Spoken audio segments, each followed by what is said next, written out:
За 2 дена ќе се знае кој ќе ги замени индиците во Добрево и Тораница. Огласот кој државата го распиша за нов концесионер заврши денес и на него, според информациите на ТВ Стар, има пријавено десетина заинтересирани потенцијални концесионери. Повеќе детали од Министерството не соопштуваат, но сите дилеми ќе се расчистат на 16 март, кога е закажано електронското надавање. Уште пред распишувањето на концесијата, неколку звучни имиња од рударскиот бизнис беа во Крива Паланка и Пробиштип за на лице место да ги видат условите во Тораница и Добрево.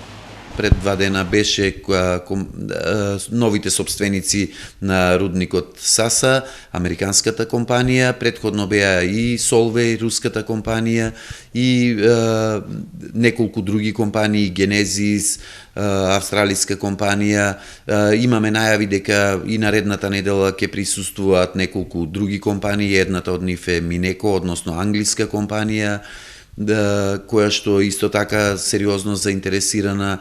Ливестоун беа присутни овде исто така. Кој од заинтересираните ќе ја добие концесијата ќе зависи од тоа кој колку пари ќе понуди.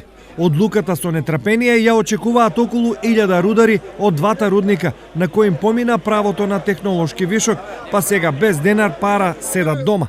За нив и нивните семејства приоритет е рестартирање на рудникот во најбрз можен рок.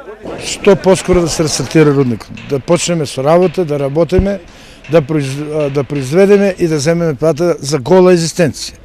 Во меѓувреме, одборот на доверители побара, а Штипскиот суд дозволи ликвидација на Индоминерали и продажба на имотот за враќање на околу 8,7 милиони евра долг.